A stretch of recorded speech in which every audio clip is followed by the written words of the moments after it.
में। चलिए बढ़ते हैं आज के समाचारों की तरफ। किसान बिल रद्द, किसानों की हुई जीत।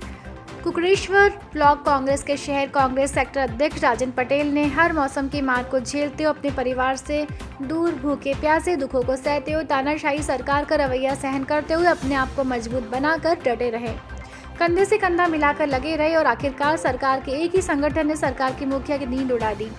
आने वाले समय में चुनाव के प्रति आगाह करते हुए कि हार निश्चित, किसान खफा है, दुखी और विरुद्ध है, बस फिर होना क्या था। किसानों से माफी मांगते हुए बिल को उनके हित और उन्नति का बताते हुए घर लौटने का संदेश देते हुए कृषि कानूनों को वापस शीतकालीन सत्र में लोकसभा से निरस्त कर लिया जाएगा का संदेश किसानों के बीच पहुंचाया गया। धन्यवाद है श्रीमान राकेश जी का टिकट का जो सरकार के तानाशाही रवैये के कारण आज भी स्वयं सरकार के मुखिया इस देश के मुखिया कहने के बाद भी आंदोलन से नहीं हट रहे हैं। उनका कहना है कि जब तक सांसद ये बिल वापस ना लिया जाए और एमएसपी निर्धारित ना हो, हम यहीं बैठे रहेंगे। बस बहुमत की घमंड में तानाशाही रवैया चकनाचूर हो गया। समझ आ गया होगा कि कुर्सी पर जनता जनार्दन बिठा सकती है, उतार भी सकती है। आज 14-15 महीनों में ये जो हुआ, इससे कई प्रश्न पैदा होता है कि अब जाके आखिर क्यों न किसानों का विश्वास रहा, न उन्हें अब किसानों पर विश्वास रहा। दुनिया में इतिहास गवाह है कि विश्वास से ही आत्मविश्वास पैदा होता है जो विजयश्री का मुकुट पहनाता है। अब आगे का समय जो कि सबसे बलवान है वही बताएगा कि जब विश्वास टूटता है तो क्या होता है। दिल्ली में किसानों के एक लंबे संघर्ष के बाद आज केंद्र सरकार, नरेंद्र मोदी की केंद्र सरकार ने किसानों के कृषि बिल जो पारित किए थे 3 बिल, उनको वापस लिया है। तो इसको लेकर के क्या कहना है आपका? ये किसानों की एक बड़ी जीत है, तो क्या सरकार इसमें पहले भी गलत थी, अब भी गलत थी, ये तय? इस पर कांग्रेस क्या कहती है? ये तो सरकार ने मान लिया कि हम गलत थे जी।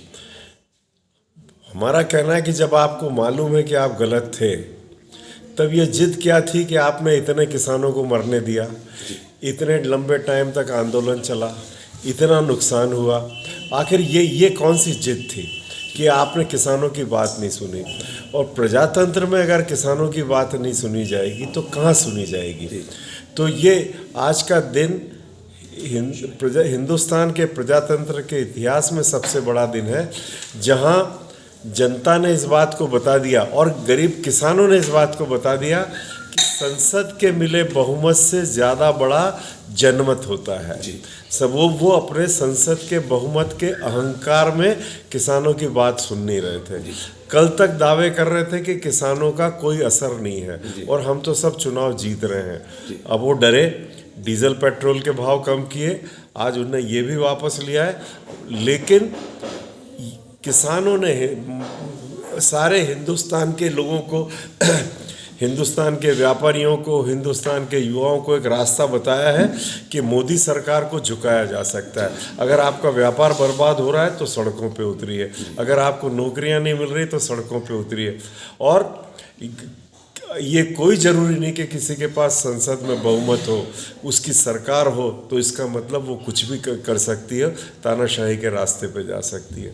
तो आज हिंदुस्तान के किसानों ने न केवल उनको जीत मिली, उनने इस देश की खेती को बचाया, उससे ज़्यादा उनने हमें सिखाया कि किस तरीके से सरकारों से, जो सरकारें तानाशाही के रास्ते पे चलती हैं, अहंकार के रास्ते पे चलती हैं, उनसे किस तरीके से लड़ा जाता है और निपटा जाता है। लगातार पंचायत चुनावों को लेकर के निर्वाचन आयोग, सुप्रीम कोर्ट भी सरकार को फटकार लगा रहा है, उसके बाद भी सरकार चुनाव कराने के लिए तैयार नहीं। क्या लगता है इसमें सरकार को कहीं भय है कि ऐसे चुनाव क्या सरकार नहीं समझ रही? वो नहीं तो आरएसएस उनको, ये आरएसएस ने ही उनको कहा है कि अगर यदि तुम नहीं करोगे कि कृषि बिल वापस, तो उत्तर प्रदेश में निपट जाओगे, पंजाब में निपट जाओगे, हरियाणा में निपट जाओगे। तो उनको समझ में आ रही। तो आरएसएस ने उनको बताया क्या होगा कि भैया जमीन पे तुम्हारी हालत खराब, तुम्हारा हम बनाते हैं आपके सपनों के महल। श्री शनिदेव कंस्ट्रक्शन। हमारे यहाँ वास्तु विजिट सहित मकान बनाए जाते हैं एवं ग्रेनाइट मार्बल का काम किया जाता है। छत बनाने की सेटिंग एवं मशीन उपलब्ध है।